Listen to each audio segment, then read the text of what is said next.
Ooh! Really nice. Me dry like a goddamn vampire. God, Olivia. Make me cry. You ready?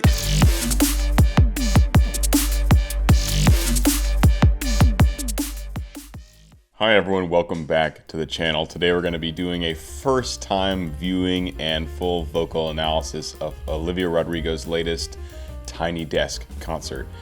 Absolutely love this artist, and it's really rare that I make videos for these kind of superstar singers. Usually it's the more kind of niche famous singers. Very excited to dig into Olivia and what she does well and why she's so successful. Guys, before we get into it, please do check out the description. I have partnered with an amazing virtual learning company called TuneLark. If you guys want to get your first voice lesson or violin lesson or piano lesson or music composition lesson from this awesome service, you can get 50% off using that link in the description. So highly recommend checking out TuneLark. And guys, without further ado, let's go ahead and dive into Olivia Rodrigo's Tiny Desk concert.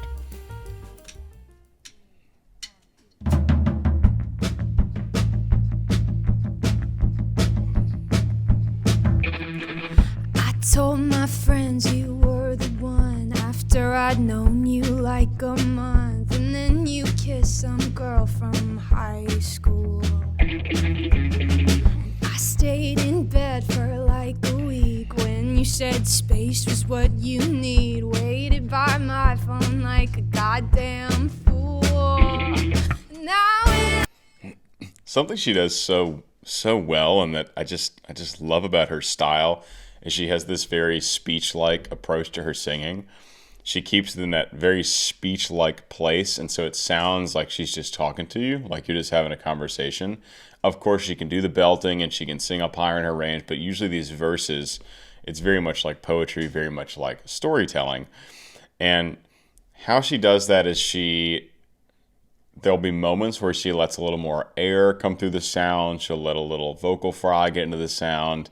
She will also let her voice kind of slide around a lot instead of being super melodic and specific with the pitch. And all of this kind of gives it a much more natural feel. I'd known you like a month, and then you kissed some girl from high school. And I stayed in bed for... And I stayed. So she doesn't even sing the word I. It's just like air on that particular word. High school. And I stayed in bed for like a week when... Bed for like a week. Bed for like a week. So she's got this sliding kind of natural, not super accurate with the pitch quality, and it gives it that really nice natural delivery. You said space was what you need. Waited by my phone like a goddamn fool. Now it don't mean a thing. God loves fucking embarrassing. Just watch as I crucify myself for some weird second string loser who's not worth mentioning. My God loves embarrassing as hell. Love. I guess I'm not super familiar with this song. I've heard her most recent album. It's fantastic, but I haven't listened to it a ton like I have her first album. So I need to dig in, but I believe this is off her most recent album. This is Love is Embarrassing. She does this, mechanism here where she goes chest voice, but then she'll flip up into a much lighter, breathier head voice mechanism for like one word out of the passage. Let me see kind of where she's doing that. Now it don't mean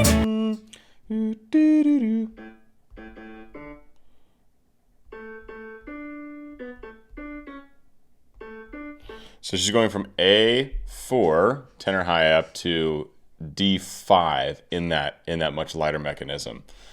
This is probably a note that she could carry her chest voice all the way up there, but maybe it's not the vibe or whatever. It is a very high note to be belting, whether you're a male or female singer. That is high regardless.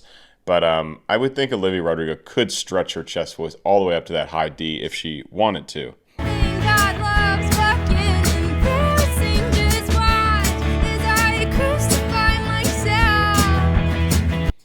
it's smooth in and out, and also what's difficult to do when you just pop up to a different register or pop down to a different register and come back is being really accurate pitch-wise. So this is something where in a studio setting it doesn't matter because you just tune the vocals. That's what you do. But in a live performance or when she's on tour or whatever, to really nail that flip, to really nail those registration shifts, that takes a lot more skill. And she's doing it here.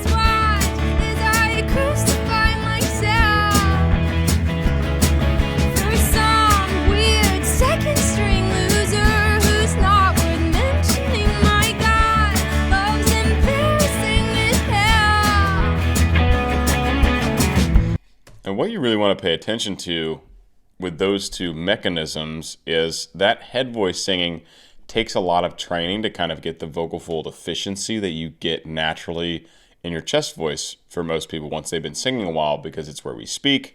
It's just naturally where your voice is going to be. You really have to train that head voice specifically to get strength. So you'll notice how breathy it is when she pops up there, because she just, I'm assuming, doesn't spend much time up in that register unless it's for like an effect or she just wants a lighter moment. But for the most part, she's going to be using that chest dominant singing. And so there's a lot more air coming through, which means the vocal folds just aren't as well trained. They're just not quite as strong in that position. And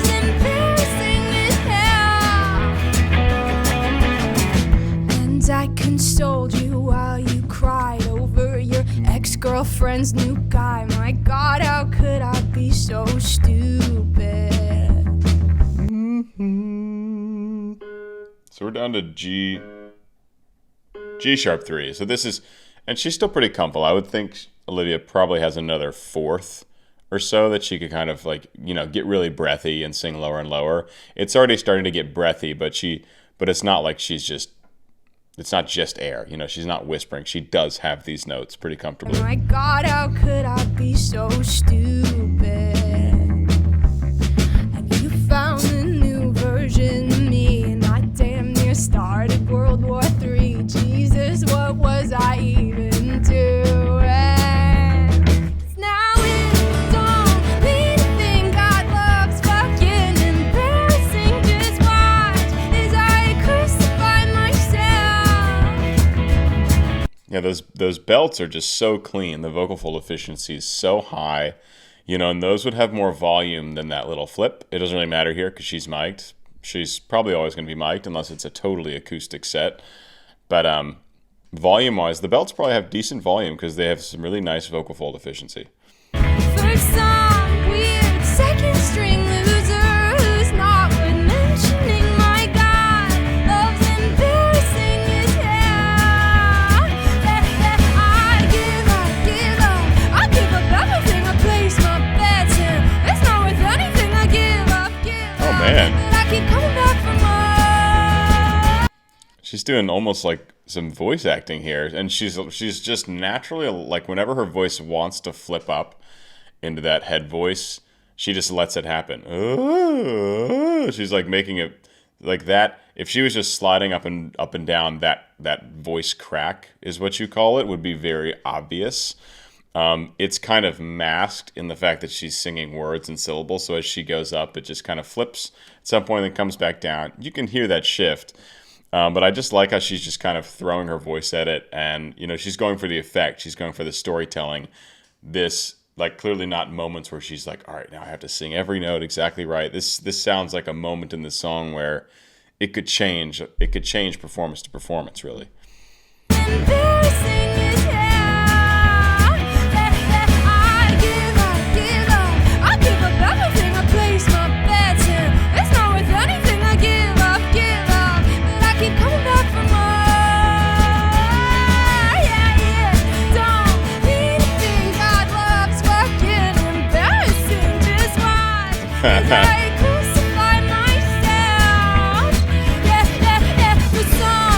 So just adding a little bit more to this final chorus, right? She's adding some of that voice acting in there. She's adding that yeah.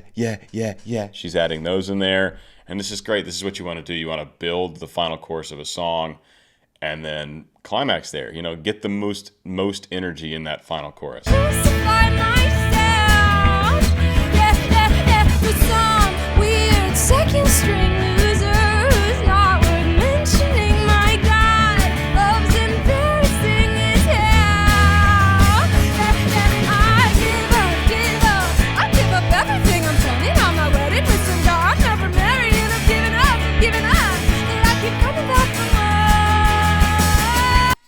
It's like full-on voice acting. Oh, and we're about to get a big belt. That's up to a B, tenor high B. I'm giving up, but I keep coming back for more.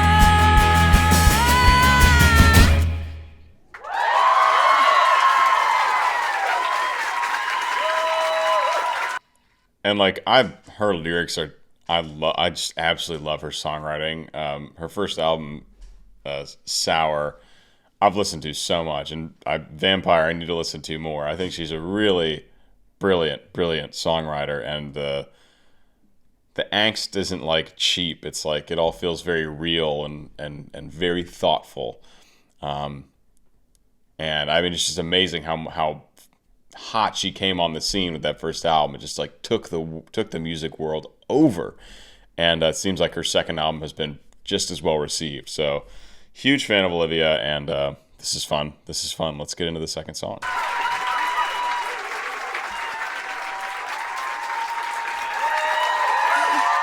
To get some backup singers here for this next one. Hi guys, nice to meet you. I'm Olivia. Thank you so much, NPR, for having me. This is such Yes, an we honor. know who you are. We did one of these 2 years ago. She's but so it was, cute. Knee deep in the pandemic, and so we did it at the DMV actually. But it's much cooler to be here. I was saying earlier, I've never been starstruck by a room before, so this is it's a huge honor. Thank you so much for being here. That song we just played you is called Love is Embarrassing. It's the last song that I added to my new album, Guts. I wrote it after I had a night. You know when you're like lying in bed and you're just like playing back every embarrassing thing you've ever done and just cringing at yourself? I had one of those nights, and I woke up the next morning and I sat in my living room and wrote this song, and it was super fun and quick, and I really love that song. The next song I'm about to play was not so fun and quick to write. I wrote it. Breathe, my dear. The Deep initial breaths. idea, kind of, I guess, in like 20 or 30 minutes, but my producer and I kind of spent maybe a month or 2 months just polishing and fine-tuning, nitpicking over like crazy things like BPM and, you know, chord voicings, and making sure each lyric was perfect for what. So BPM, beats per minute, that's how fast the song is going. And then chord voicing, we might have to throw a little definition up here, Mason. Mason's my editor.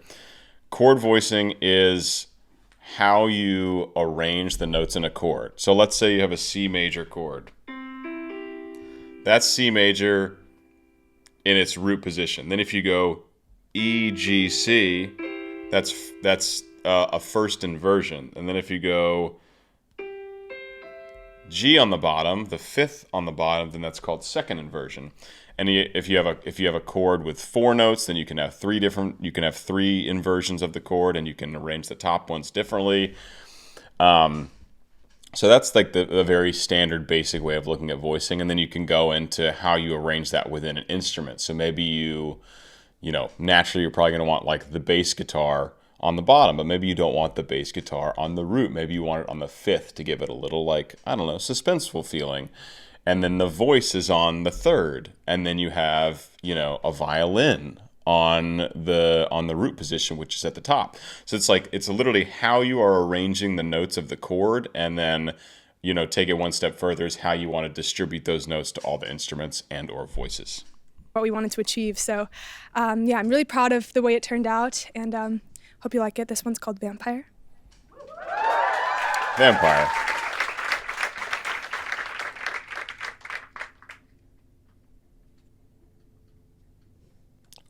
Really quick thing before she starts on chord voicing. Piano players, you could play the chords in the piano literally just moving your hand around very slightly, depending on if you're playing like a white or a black key. But they'll do different chord voicing to make their hands move less. And so there'll be a lot of inversions in the piano part, most likely.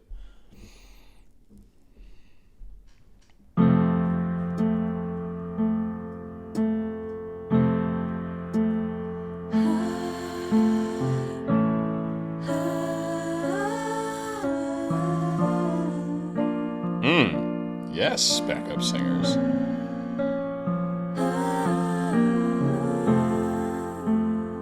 That is absolutely gorgeous. Wow. Okay. So, also to be a backup singer, and backup singer is just like such a shit title.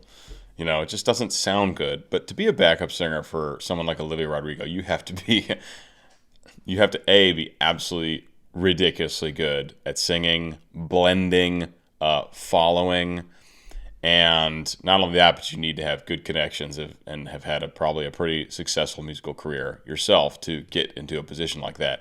And you could tell, my God, their blend is fantastic. They are changing pitches perfectly at the same time. They're all adopting this very breathy tone. All of them. If one of them was singing like ba and one of them was like ba, it'd be a very different blend. They're all doing the same color, same timbre, same vibe, and like perfectly in tune as well. So big shout out to the backup singers of the world.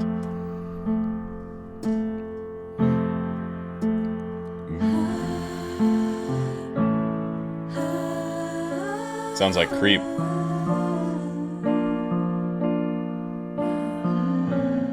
Sounds a lot like Creep. That must have been her inspiration for this song. At least part of it.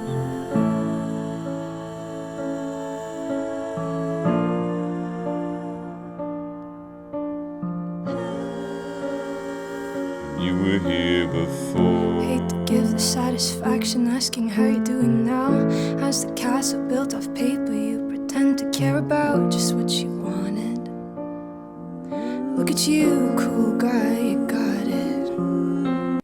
See how speech-like that is. It's just, she's just telling you the story. It's just beautiful. She does this so well. She doesn't feel the need, talking about Olivia, she doesn't feel the need to show off her voice, and she's got vocal power and she can do the big belting, but it's all storytelling for her, you know, and this is a great example of that. Hate to give the satisfaction asking how you're doing now. How's the castle built off paper you pretend to care about? So the notes,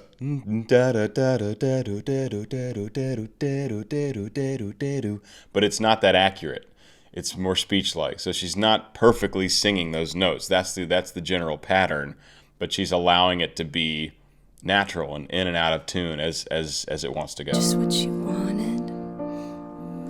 Look at you, cool guy, you got it. I see the parties and the diamonds. Sometimes when I close my eyes, 6 months of torture you sold to some forbidden paradise. I loved you truly.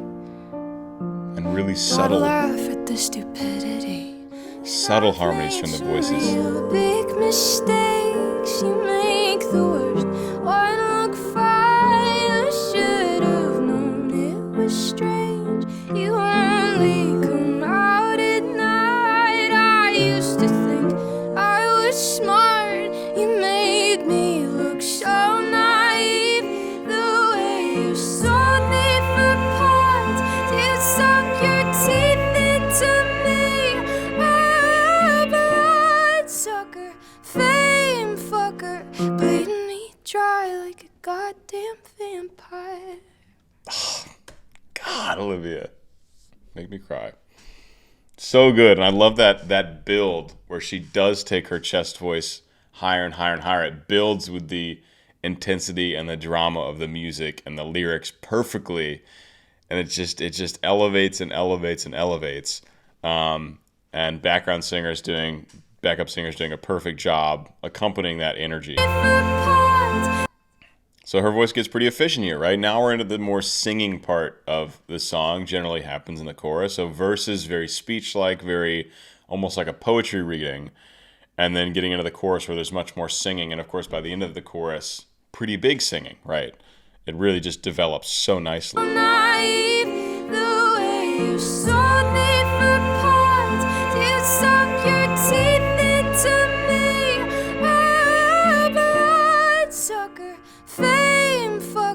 I also love how she goes straight into that next part. Like usually after a big belt like that, you'd probably take a pausa and like reset.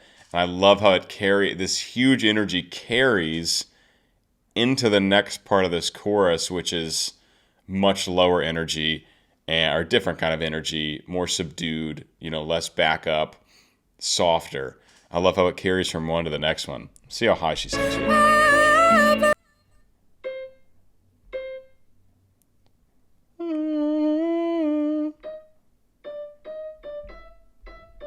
The D, E, D, maybe? You sunk your teeth into me. Yeah, so D5, E5, D5, and I think she is up in some kind of mix here because she transitions perfectly into the same D on a lighter mechanism right after this big moment, which makes me think she's already in kind of a mixed position. Naive, the way you sold me for parts. You sunk your teeth into me. Yeah, those top ones, it's a slightly lighter mechanism. Now they have obviously great microphones for this concert, and she obviously knows how to shift registers very well, so it's not super obvious, but there's a little bit less weight to the voice when she gets up to that high D.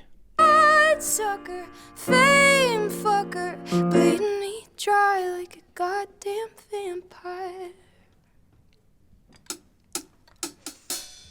Every girl I ever talked to told me you were bad news. You called them crazy. God, I hate the way I call them crazy too. You're so convincing. How do you lie without flinching? How do you lie? How do you lie? Ooh! Really nice. So here in the second verse, vocally very the same from Olivia. Obviously the background singers revved it up, but we get, motion in the drum set, we get motion bass guitar and lead guitar, and we get more motion in the piano accompaniment that Olivia's doing. So everything is moving forward now. Do you lie without flinching? How do you lie? How do you lie? Just a beautiful three-part harmony, perfectly in tune. It sounds like three of the same person singing. That's how good the blend is. Do you lie without flinching? How do you lie? How do you lie? What a mesmerizing, paralyzing, fucked up little thrill. Can't figure out just how you do it, and God knows I never will. And for me, not her. 'Cause girls your age know better. This is great songwriting here. So we got all the action, we got all these background singers accompanying beautifully.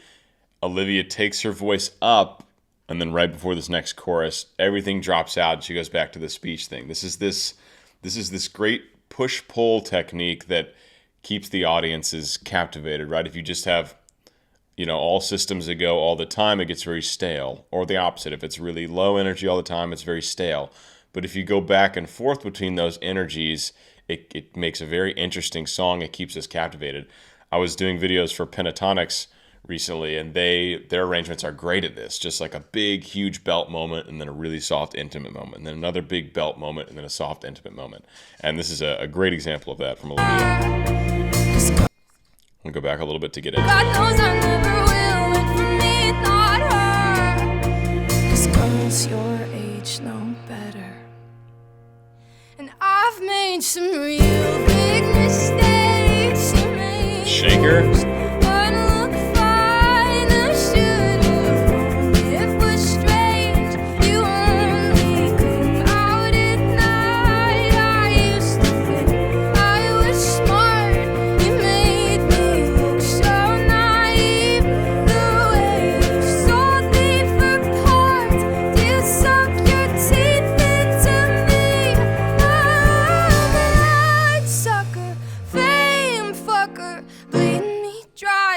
Goddamn vampire.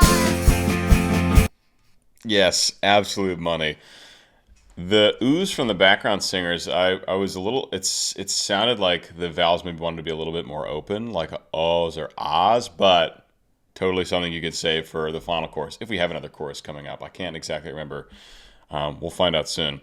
But it was also but without that, it was also a really nice effect. It was like, when other elements of the song were down a little, then you would hear the ooze come in smoother. Otherwise, it was more almost just like an atmospheric thing, which is sometimes a really nice element to an arrangement. Sucker, fame fucker, bleeding me dry like a goddamn vampire.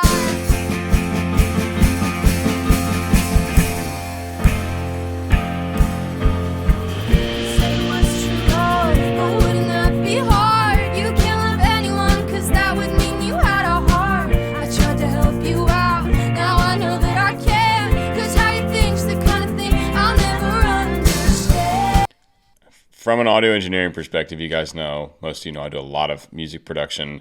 This live performance is mixed and balanced so well. Like the levels between the backup singers and Olivia is perfect. The drums, all the elements are just the exact level you would want to have a really balanced sound from this live performance. It's shout out to NPR's team or whoever is doing, miking and running the sound for this. It's brilliant.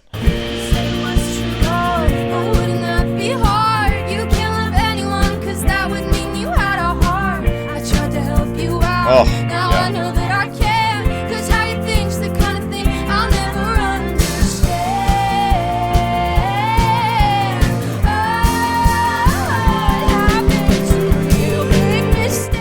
Whoa, what? Does the tempo does it get faster in the studio version? I feel like this is a totally different arrangement of this song. But again, I have not listened to their most recent album enough to say for sure. But just like instincts, I don't know. I think it's rare to have a tempo change. Somewhat rare to have a tempo change in a pop song. BPM, ding ding ding, said that earlier. Beats per minute, bup bup bup bup bup. So they're about to just speed it way up. Easy way to increase the intensity and energy of a song, of course. 2, 3, 4.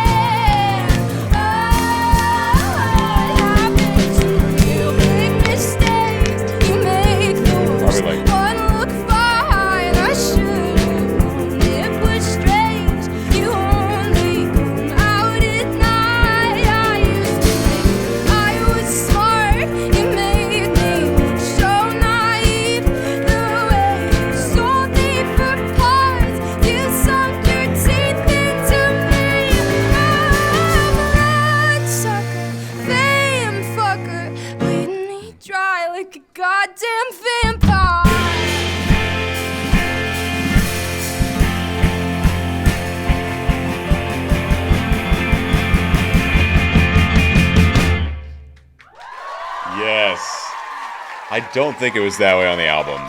I need to listen back, though.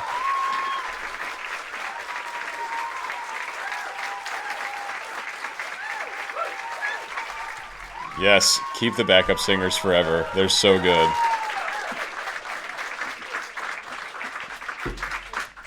Ooh, thank you, guys. So when I write songs, most of the time I write lyrics with the melody. I write them simultaneously. But for this song in particular, it actually started out as a poem. I took a poetry class last year at USC, and I wrote this poem as one of my homework assignments. Go Trojans! Really fight on! And I didn't know she went to USC. First time I ever written a song by taking That's where I went for my master's. A full sheet of lyrics and then putting melody to it. And sorry, I'm talking over her. Sorry, Olivia. Respect that we went to the same school. And I wrote this poem as one of my homework assignments that I really loved. And it was the first time I'd ever written a song by taking like a full sheet of lyrics and then putting melody to it. And so it was a fun experiment for me as a songwriter, and it turned out to be one of my favorite songs on the record. So here it is. It's called Lacey.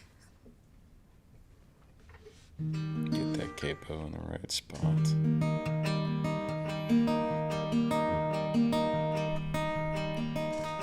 Lacey, oh Lacey, skin like puff pastry.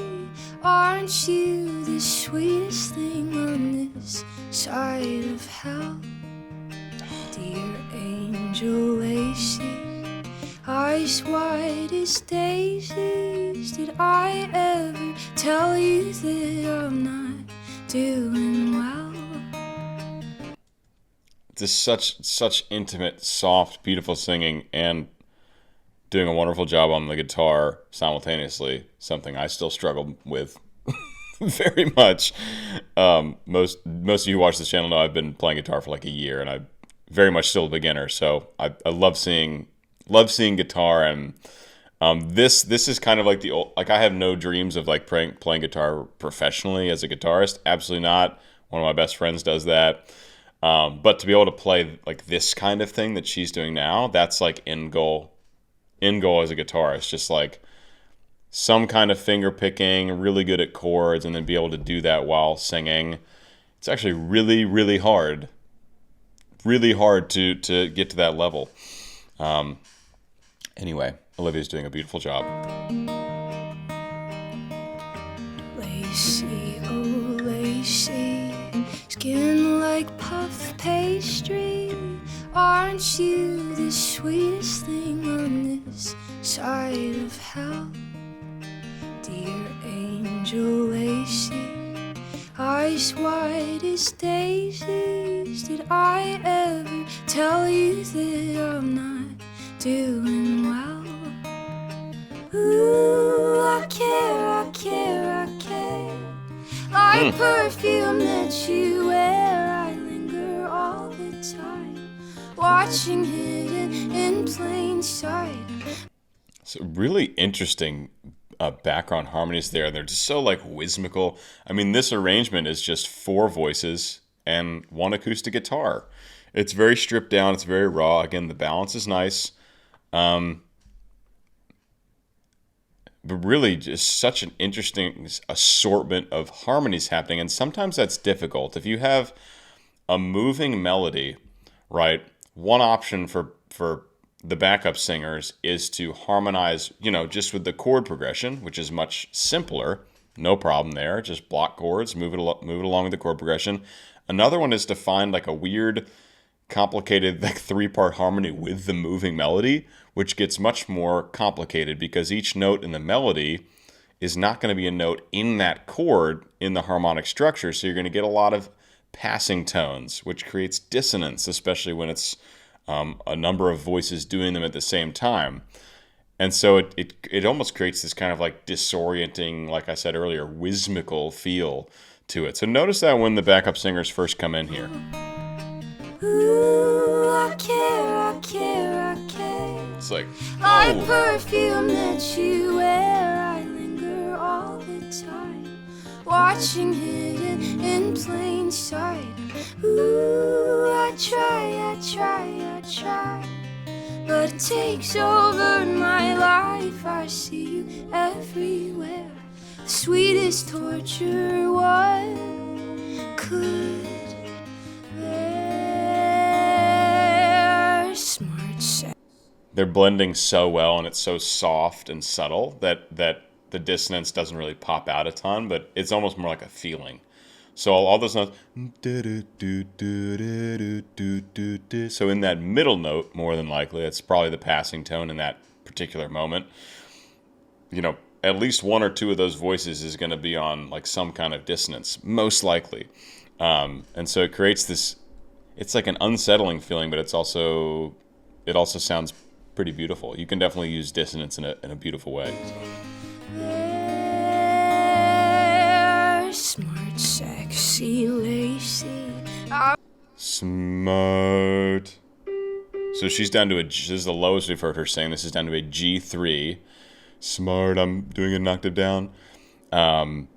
G3 so far, and that you can tell that is getting towards the bottom for her voice, at least on this day. I don't know how her voice, if her voice is sitting a little higher than it normally is today. Maybe it's a little lower than it normally is today. Probably not. If she's doing these songs live, you got to make sure it's comfy all the time to perform live. So I would guess she could probably phonate down to like an F, maybe an E, barely. But the G is about the bottom of where probably 24/7 on tour, she can reliably phonate on that G3. Smart, sexy, lacy. I'm losing it lately. I feel your compliments like bullets on skin. Dazzling, starlit, Barthorian, incarnate. Well, aren't you? Nice harmony. Just 1-part harmony here. Just this girl in the middle. Beautiful, perfectly in tune, and she's probably just doing a third up from Olivia. Let's see. Skin, dazzling, starlit, Barthorian, incarnate. Well, aren't you? Most of the time she's a third up, or more than a third at the beginning. She doesn't start nearly as low, but usually singing a third above the melody is a really good way to approach a harmony. Barthorian, incarnate. Well, aren't you the greatest thing to ever exist? I love how she Olivia will expose her top teeth to create a little bit more brightness and forward placement in the sound. You see her do this a lot. Right, and it kind of puts the sound here instead of a little further back. So really, it's funny. It's like, I don't know if she knows that's what she's doing, but like that's how she is achieving that sound that she wants and how it manifests in her face and her, vocal, the end of her vocal tract, essentially. Part of that is raising the teeth, and it probably helps her feel the sound a little more forward there. You're the greatest thing to ever exist. Ooh, I care. And she does it a Like lot. ribbons in your hair, my stomach's all in knots. Got the one thing that I want. Ooh, I try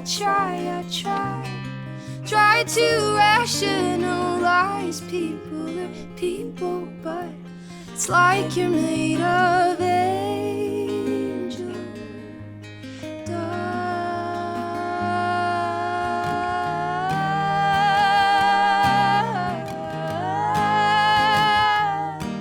Oh, God, so nice. I was just going to comment on that suspension. She was holding the second note of the chord. That's called a suspension. Da, and you want it to resolve down here, but then she actually doesn't do that. And not only does she not do that, she extends that cadence further and further out. What a cool little addition to this piece. Da, so even if you don't know what's happening, you can feel that note wants to go somewhere. Da, it wants to resolve down. You can feel that even if you know nothing about music theory. You can tell that note she's singing wants to go somewhere. That's an amazing thing about music. We feel it. Even if you don't know what's happening, you feel it.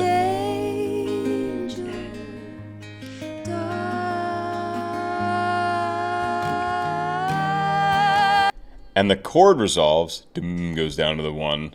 Are we in a different key now? Oh, this one's an E flat. So it goes down to E flat major, but she keeps singing. She keeps the cadence going while the chord resolves back to the E flat major chord. It's that E flat.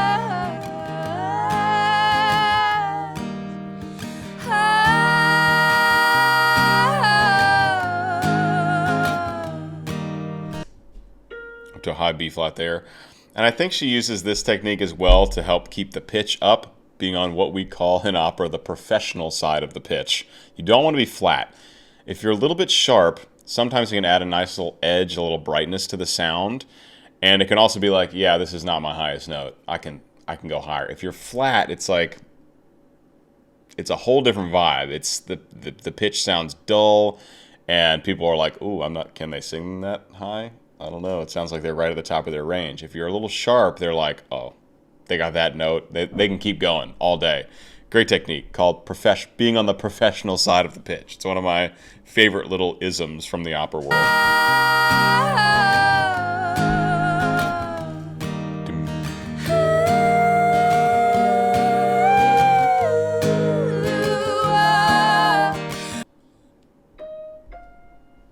All the way up to G5 in a very light head voice mechanism, right? A lot of air, a lot of breathiness coming through.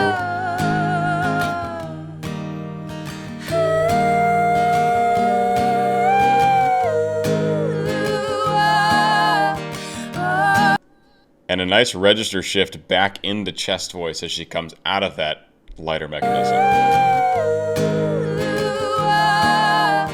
That's nice. Sorry, I'm pausing a lot. There's just a lot of little things to comment on. I'm not sorry. This is great. If you guys are still here, I'm sure you are enjoying it. That's what I do on the channel. I talk about the voice. I just wanted to flag, there are like these little riffs that the background singers are doing, and they're using their jaws to accentuate the notes, which is another great technique in a little riff. You can move your jaw a little bit and make those notes just a little bit clearer and a little bit more percussive and punchier. If you have a fast riff, sometimes if you just do the riff normally, it can sound a little muddy, even with a good accurate riff. The jaw movement, it like shakes the note and gives each note a little accent to make each note clearer.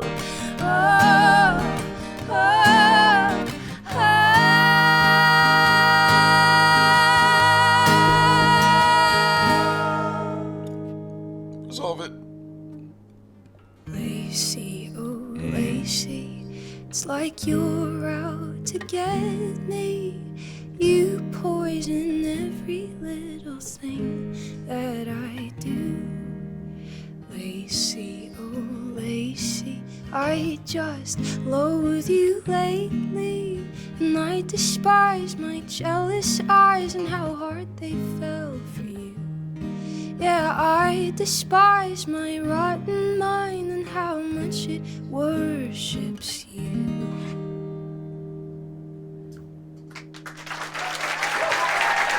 Beautiful job.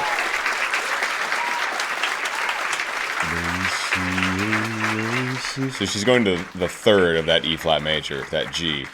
Lacey, do do do do do. Thank you guys so much. This has been so fun.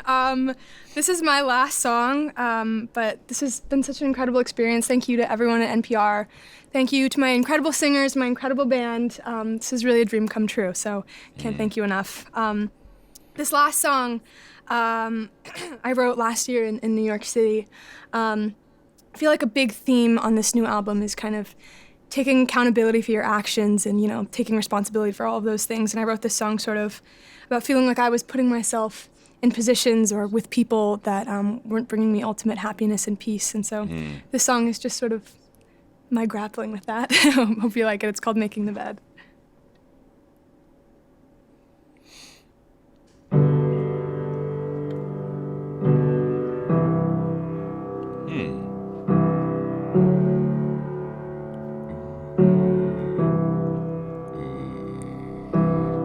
So before she gets into it, this is a very low part of the piano to have any kind of chords happening. You can tell it's a little muddy, right? And I'm sure this is intentional on her end, but it's a little muddy down there at the bottom. The lower you go on the piano, the more space you want between notes, because just a function of basically the physics of sound down there. If they're too close, they're big, long wavelengths when you get down to that bottom, and it can get really muddy sounding. That's why if you go to the bottom of the piano, even if you just hit one note, it's almost hard to tell pitch, because the wavelengths are just like, you know, they're super loosey-goosey.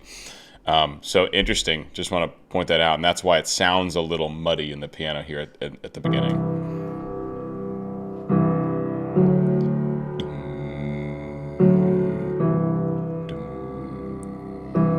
Wanted so I got it, did it so it's done. What are we? G. Down to a G1. That's low. Another thing I ruined, used to do for fun. Another piece of plastic, could just throw away. Another conversation with nothing good to say. I thought it so I said it, took it cause I can. Another day pretending I'm older than I am. Another perfect moment that doesn't feel like mine. Another thing I forced to be a sign. That down to that G again. That's right at the bottom of her range. So this is another song where she is really taking this super poetic, speech-like approach where pitch is really not important, right? It's just, she's talking on pitch, but not with no, compulsion, with no desire to be really accurate with the pitch. That would kind of take it out of the really natural, poetic, speech-like utterances that she's doing. And it seems like she likes to start a lot of her songs this way. We get the chord progression, then we get a verse of this very speech-like performance, and then we go into the chorus, pre-chorus and chorus, where she gets more and more into that singing, the more singing aspect of her voice, and then comes back to the speech-like for verse 2, back to the singing. And again, all of that gives us a nice push and pull and does a really great job of storytelling. To say I thought it so I said it, took it 'cause I can. Another day pretending I'm older than I am. Another perfect moment that doesn't feel like mine. Another thing I forced to be a sign. She kind of sigh, and she kind of glissandos down, maybe just gets down to like that E where I was guessing earlier is about the very bottom. We might actually see that here. Another thing I forced to be a sign. Sigh. It almost goes to complete breathiness by the time she gets to that E, but that's where her voice is headed. Sometimes I feel like I don't want to be where I am, getting drunk at a club with my fair weather friends. Push away all the people who know me the best. But it's me who's been making the bed. I'm so tired of being the girl that I am. Every good thing is turned into something I dread, and I'm playing the victim so well in my head. But it's me who's been making the bed. So she's really great at allowing her voice to shift in and out of the chest voice register, otherwise known as M1 voice production, and the head voice register, we'll call M2 in this case, that lighter mechanism. And she's really good at not overthinking it and just letting her voice go there when it needs to.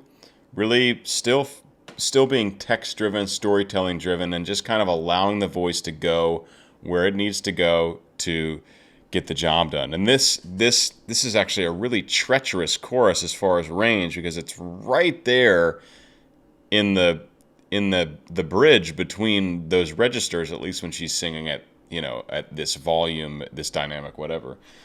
Yeah,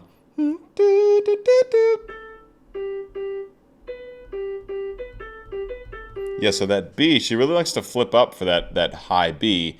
Now, she could carry, I'm sure she could carry her chest voice up there, but maybe it gets a little too yelly and she wants to keep this more intimate. So she allows her voice to flip up and just does it. Just does it really well, just allowing it to happen. But it's me who's been making the bed. I'm so tired of being the girl that I am. Every good thing is turned into something. So she almost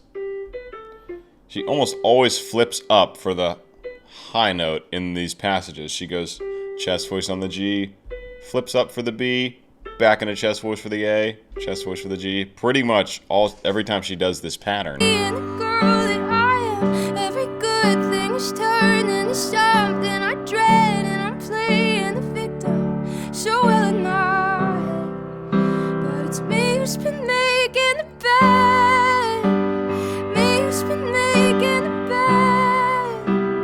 Pull the sheets over my head, making a bed. And every night I wake up from this one recurring dream. I'm driving through the city. Motion. The brakes go out on me, and I can't stop at the red light. I can't swerve off the road. I read somewhere it's 'cause my life feels so out of control.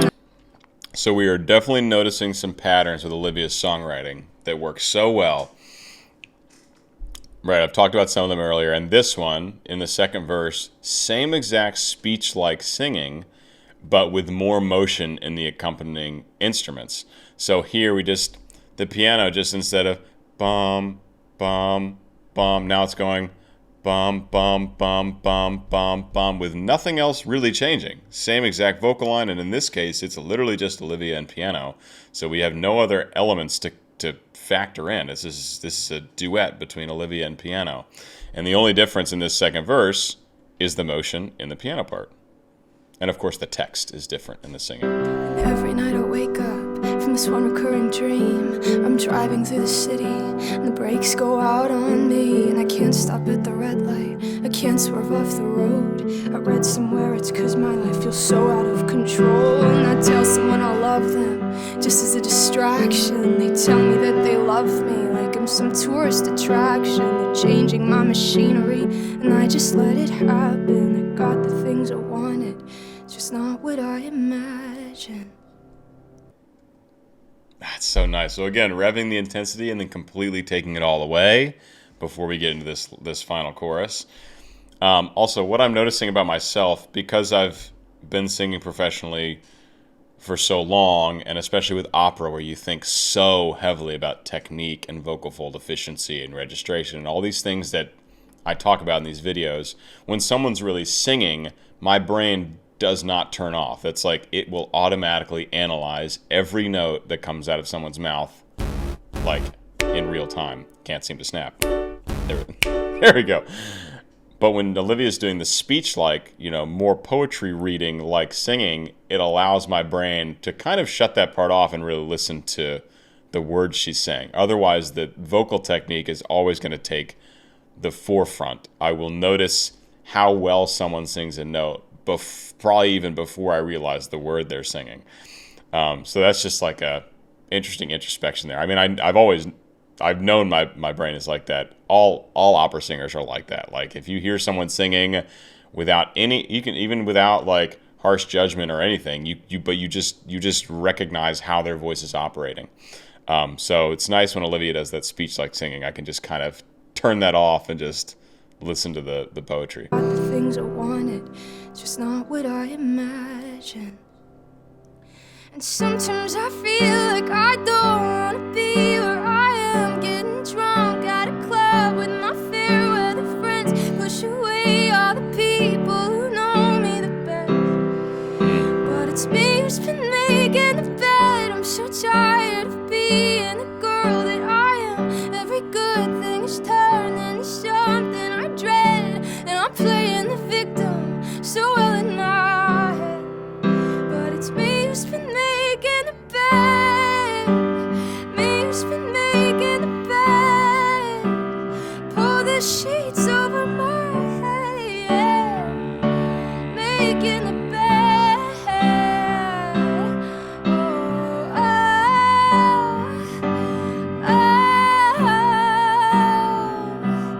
oh, ooh.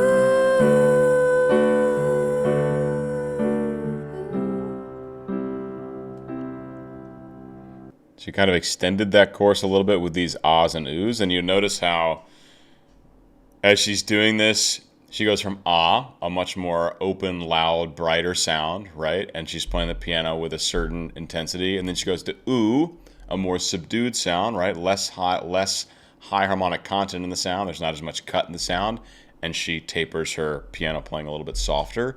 And then as that cuts out, she gets really soft in the piano. So we get this beautiful decrescendo throughout this entire phrase, following the main part of the chorus. A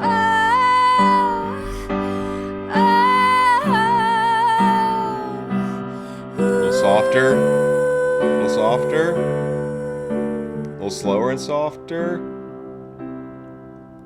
Sometimes I feel like I don't want to be where I am, counting all of the beautiful things I regret. So this is the same pattern in the chorus, but instead, so now it's really soft and intimate, and the piano is really subdued. So instead of doing that, what she was doing earlier, where it was like belt and then flip up into head voice for that one top note, she's putting it all in that really light mechanism. And it's almost like she's kind of like whispering in your ear. Counting all of the beautiful things I regret, but it's me who's been making the bed, me who's been making the bed, pull the sheets over my head, making the bed, oh.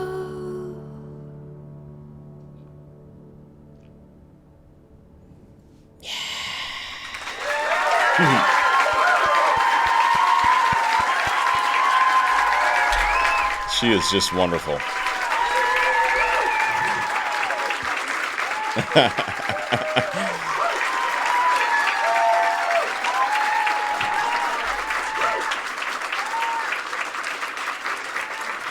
She's like exactly my baby sister's age. They need to be friends.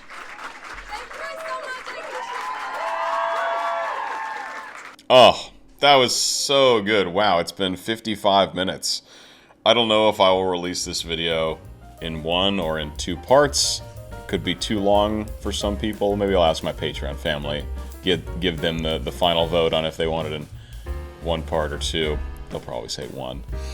And And speaking of that, guys, if I enhanced your Olivia Rodrigo experience, do consider joining my Patreon, which actually apparently you can join for free now. You don't get any benefits joining for free, but if you want to see what it's about before you donate, that's fine. And then for benefits, $1 a month to get inside my private Discord server and be able to interact with me one-on-one and ask me questions and stuff like that. And a lot more benefits going up the tier ladder. You've got Patreon exclusive analysis videos like this just for Patreon, Patreon selected videos as well, so the patrons get to choose which artist I make a video for, and lots more benefits going up the ladder. So big shout out there. Big shout out to TuneLark, of course, for sponsoring this channel. Go check them out if you want a musical lesson of any kind from the comfort of your own home for an expert instructor tailored just to your needs. 50% off your first trial lesson using the link in the description.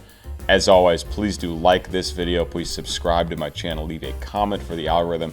Hit the bell if you want to be notified when I make more videos like this. Guys, it is my pleasure, honor, my mission to be here with you, helping you love music more and appreciate music every single day. So thank you so much for being here, and I'll see you all in the next one. Bye-bye.